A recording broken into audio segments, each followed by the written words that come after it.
Book Review: The Devil's Bible by Myrmydon Pontifex Maximus. The Devil's Bible by Myrmydon Pontifex Maximus is an in-depth exploration of Satanism, casting light on a philosophy that often stirs curiosity and controversy. The author provides a thoughtful examination of Satanism, steering away from sensationalism and instead focusing on its principles of self-empowerment, personal liberation, and critical thinking. Here is a chapter-by-chapter review of the book, which aims to distill the core insights that Myrmydon Pontifex Maximus offers. Chapter 1: Introduction to Satanism.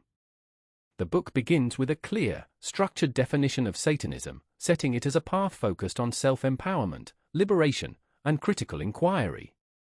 This chapter is foundational, establishing Satan not as a figure of worship but as a potent symbol for individuality and rebellion against oppressive norms. It invites readers to see Satanism as a journey toward personal growth and self-discovery. Chapter 2: Historical Perspectives. This chapter delves into the historical roots of Satanic imagery, tracing how the Church's depiction of Satan influenced Western perceptions.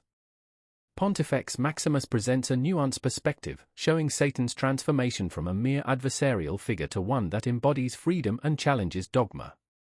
This exploration provides valuable context for understanding modern Satanism's divergence from its historical representations. Chapter 3: Core Tenets of Satanism. Central to the philosophy, this chapter outlines Satanism's key values: individualism, critical inquiry, and self-respect. Rejecting societal and religious structures, Pontifex Maximus promotes a vision of Satanism rooted in moral neutrality, focusing on the importance of personal truth over imposed beliefs. This philosophical approach helps readers grasp Satanism's emphasis on inner freedom and personal ethics. Chapter 4: The Ritual Structure.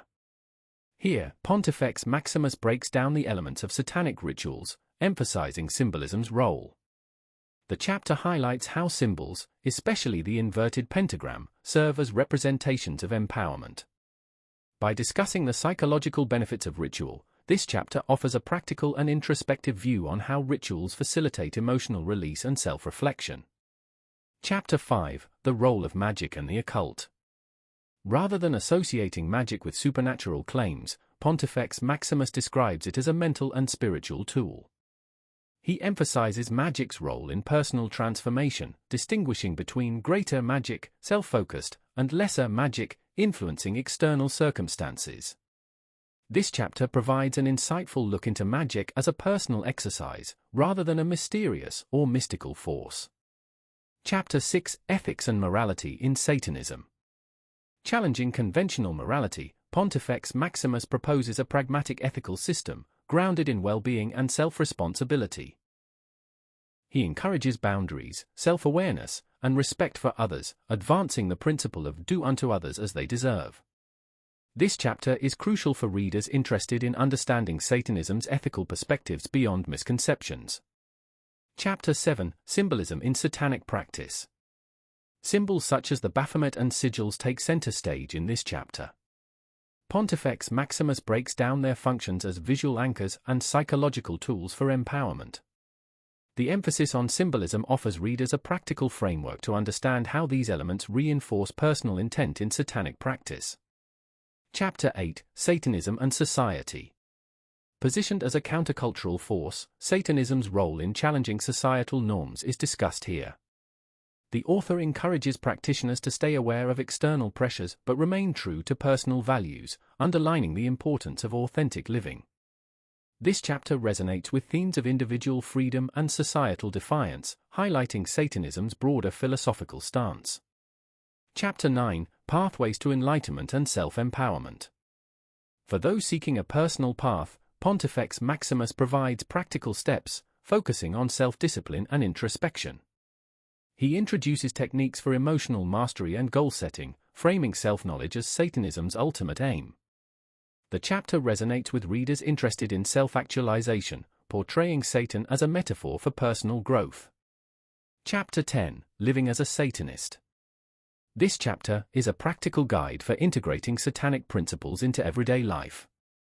Emphasizing authenticity, self-respect, and balance, Pontifex Maximus advises embracing both light and dark aspects of existence. Readers are encouraged to cultivate resilience and a sense of purpose, which makes this chapter particularly useful for individuals exploring Satanism as a lifestyle philosophy. Chapter 11, Satanic Community and Solitude. Here, Pontifex Maximus reflects on the balance between community and solitude. While fellowship can provide support, he highlights solitude's importance for introspection and personal growth. The chapter reinforces the idea that Satanism is a highly individualized path, valuing both independence and the strength found in community. Chapter 12, The Future of Satanism. In this concluding chapter, Pontifex Maximus considers Satanism's potential role in a secularizing world. He envisions Satanism as a flexible framework for addressing modern challenges, with a focus on rights and individual freedoms. This chapter is an optimistic endnote, seeing Satanism as a philosophy of adaptability and resilience that will continue to empower individuals. Overall impression. The Devil's Bible is a thorough exploration of Satanism, presented with clarity and depth. Myrmydon Pontifex Maximus offers readers a nuanced view of Satanism, showing it as a pathway of self-empowerment, ethics, and personal liberation. The book effectively dispels misconceptions by focusing on the philosophical and symbolic aspects of Satanism. It appeals to both curious newcomers and those with a foundational understanding, providing practical and philosophical insights alike.